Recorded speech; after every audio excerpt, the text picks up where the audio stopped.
Alright folks, it's been a little over a month on the carnivore diet and I wanted to give you guys the full update, the full 1 month experience. I got the old Sumbee booklet out where I write down things that I want to talk about. I literally wrote down nothing. I don't know why I wrote this, but so let's just get into it. Right from the start, I felt so good. The first 4 or 5 days, I felt amazing. I felt like this huge relief, because when you experience a lot of autoimmune issues your whole life and then suddenly you get this relief after getting worse and worse and worse, you just feel awesome. And there's a reason for this. I actually looked it up. There's kind of 2 reasons. And the first reason is the fat oxidation. So when you're oxidizing fat or whatever the first couple days, you get this kind of spike of adrenaline, I guess, and it makes you feel really good because it almost covers up your symptoms. You just feel really energized. So I felt so good. I had this crazy mental clarity for about 4 days or 5 days maybe. I had loads of energy and my mood was just awesome those first 4 to 5 days. So the first week was pretty chill. I felt good. Digestion was pretty good. Everything was normal. It was a huge relief for me, and even just that, I was yes, it was worth it right away. Now that does go away pretty quickly. So after a couple days, you no longer feel like that. You start going into this adaptation mode and you feel like crap basically after those first 4 to 5 days. Some people it's different. Some people that only lasts 1 day. Some people might not even get that awesome feeling. I'm not sure. That's just what happened to me, and I felt freaking awesome. I was no longer reacting to foods, oxalates, whatever. I don't really understand it all. I'm just giving you my experience, what I found from my own little research, I guess. So the other thing that happens that makes you feel this good is that the oxalates that you've been taking in from your foods, once you stop taking them in, you feel really good if you react to oxalates because you're no longer taking in more, so you get this relief sense. From what I've heard, I'm not exactly sure the whole story on the oxalates. I'm not really, I'm kind of skeptical about it. After not taking in oxalates, you just feel really good because you're not taking in, more of that kind of poison, I guess. I don't know. That's what they say online. I'm not sure how much, where I'm leaning towards with that whole oxalate situation, but I felt really good when I stopped eating everything. I was only eating meat and vegetables and some fruits before starting a carnivore diet. So apparently when you stop eating oxalates, you just feel really good for a day or 2. So that could have been another factor that made me feel good for that first week. And then you start getting rid of that stuff and then it makes you feel awful. But that's just part of the carnivore diet. I don't want you to overanalyze anything because you're gonna feel like crap at some point within the adaptation period. It's normal. You're supposed to. And a lot of people, will try the carnivore diet for a week, 2 weeks, 3 weeks, a month and say it didn't work. Like myself last year, I did it for a month.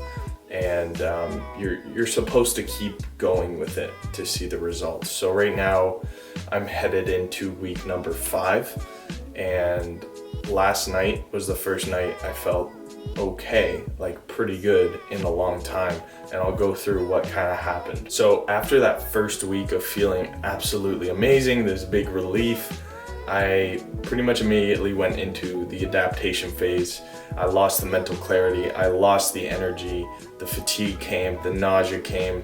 There was a point where I even kind of almost threw up, and that wasn't good. But the fatigue lately has been really bad. For about 3 weeks, I experienced these headaches, these moments of fatigue, brain fog, bad digestion, good digestion. It was fluctuating. My tinnitus was fluctuating, but I feel right now I'm slowly getting over the adaptation phase, which is nice. It's supposed to last anywhere, I guess people feel crap for 4 to 6 weeks. We'll see where it goes from here. What happened yesterday is that basically I was getting rid of a lot of stuff in my body, I guess. I had mucus even coming up. As soon as I got rid of that, It felt like I felt better for some reason. I'm not sure why, but that's just what happened. So I realized that like you can really overanalyze the diet, but what you should be doing is actually just listening to your body, what it needs. If you're craving fat, eat more fat. If you feel like really dehydrated, drink more water. If you feel like you need more salt, eat more salt. It should be really simple, because that's the whole point of the diet, is to keep it really, really simple. Basically for 3 weeks, I experienced really bad adaptation symptoms this time. Last time I was on the carnivore diet, I was eating fish, I was eating olive oil for cooking, and then I was also eating black pepper. So all those things aren't really strict carnivore, and I think I didn't experience the adaptation symptoms as bad, because it's almost like weaning yourself down. But this time they came in like full force, with the headaches, with the fatigue, with the brain fog, the weakness. It was bad. My sleep has been bad too. It's not fun, but once you get past it, I'm thinking that things are gonna get better for the next little while. Pretty much all I have to say for 1 month on the carnivore diet. Like, I feel like I'm now starting to adapt a bit better. I feel like I want more fat now. It seems like things are starting to level out. It felt like a lot of fluctuation in my body. Like some days I felt really good, some days I felt really bad. Even within the day, there was times where I felt really, really energized and really, really fatigued. The fluctuation is kind of normal. It wasn't just fluctuation in my energy, it was in my mood, my skin, my digestion, headaches, tinnitus. Everything is just going like up and down, because your body's trying to adjust and is doing a lot of work behind the scenes. So you kind of got to trust it, and then just let it happen and stick to it. And then apparently what happens is once you get past it, you just start feeling better and better, because your body starts healing. I'm hoping these headaches go away. I've still been waking up with headaches. I have a feeling it has to do with my sleep schedule, because we're in like quarantine, self-isolation right now, so like the sleep is way off. Usually I feel really good when I stick to a sleeping schedule that's consistent. Usually like 10 to 6 is my best sleeping schedule, but anything really consistent is gonna probably, help with the headaches. So that's what I'm gonna try to do, is to get my sleep schedule on point, so that I don't have to suffer more than I am during this adaptation. I am drinking coffee. I like coffee. It's not a good time for me to give it up, basically. Maybe I'll give it up again in the future. We'll see. I feel like it does help to give it up, to give my gut a break and to kind of heal, but I don't feel like right now is the right time to do that. So one more thing is that you're gonna experience a lot of fluid loss during the first month. I did, and I did both times I did the carnivore diet. I lost like 7 pounds in a week, and it's not fat. Everyone thinks it's fat because you're losing weight, but the truth is, if you go on the carnivore diet to lose weight, well, first of all, that's a dumb idea. I don't think you should do that. I think there's lots of other ways to lose weight besides just eating meat. You're not losing fat, you're losing water. So don't get overly excited about the fact that you lost 7 pounds. It's just water leaving your body. My weight has started to even out. I lost 7 pounds. I went down to like 147, 148, and now it's going back up, which I want. So you're gonna lose a lot of water, and with that water goes your electrolytes, magnesium, potassium, sodium. So what you want to do is actually increase your salt. If you feel weak, if you feel tired, if you're getting heart palpitations, you want to increase your salt. Maybe take an electrolyte supplement. I haven't done that, but increasing my salt has helped a lot. Increasing my fat slowly has helped a lot. So make sure you're drinking enough water, but don't overdo it, because you're just gonna lose a lot of that water. So I basically just drink to thirst. I don't drink like more water just because. I just drink if I'm thirsty, and try not to overdo it on the water, because you are gonna lose a lot of water. So you kind of just gotta listen to your body.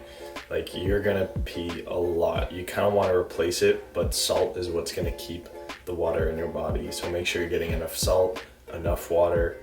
Don't just like chug water down because you think you need more water. You go by feeling. You start to get more into your body and recognize what your body wants, what it needs. You just become more in touch. I've realized with the carnivore diet, more than anything, I really get in tune with my body, because you're really reducing what you're eating. You're only eating meat. So you'll realize, like, if you need more fat, you're gonna want more fat, or you're gonna be hungrier.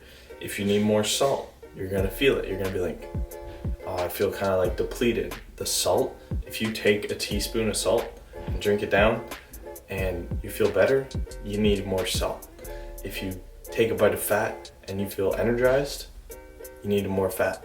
So you kind of gotta feel it out, and you'll get used to it, and you'll start to realize what your body wants, what it needs. One thing I have been doing is the sauna. The sauna is so underrated, guys. It releases toxins and it helps a lot during the adaptation. But be careful, if you're doing the sauna, you're gonna need more water, you're gonna need more salt. And apparently one of the biggest mistakes people do the first month or so on the carnivore diet is that they don't eat enough. And that's so true. It's hard to eat enough, but you have to eat more during the first month than any other month on the carnivore diet, because your body's adapting. It needs all that nutrition to heal the body and to get used to it. So eat more, don't be hungry. If you're hungry, eat. No matter how much it is, you gotta eat more. One of the mistakes I made is playing around too much with my fat intake. There was a point where I ate a lot of fat by accident, and my body couldn't handle it yet. It was just too much fat. And then there was a point where I ate less fat by accident, and my body felt really weak. So you gotta find the right balance and just kind of figure out what works for you. You know, one of the tricks that I heard is to eat the fat first, because it's the most important part, really, because it's what gives you energy. So eat the fat first and then eat the protein, so you're not getting way too much protein. If you're eating lean meat and you're still hungry, you're just gonna keep eating lean meat. You're just gonna be hungry, and you're just gonna have no fat for energy. So try to balance it. Another trick I heard is to actually get ground beef, the 3 different fat contents. So like here it's like regular ground beef, lean ground beef, and then extra lean ground beef. Get all 3, eat one during the day and see which one makes you feel better, and you'll kind of figure out what amount of fat you need. That's about all I have to say. If you haven't hit subscribe yet, make sure to subscribe. This is going to be probably the last carnivore diet video I make for a little while, until I kind of feel like I'm really adapted, and I'll give you guys another update. I will talk to you guys soon. Take care.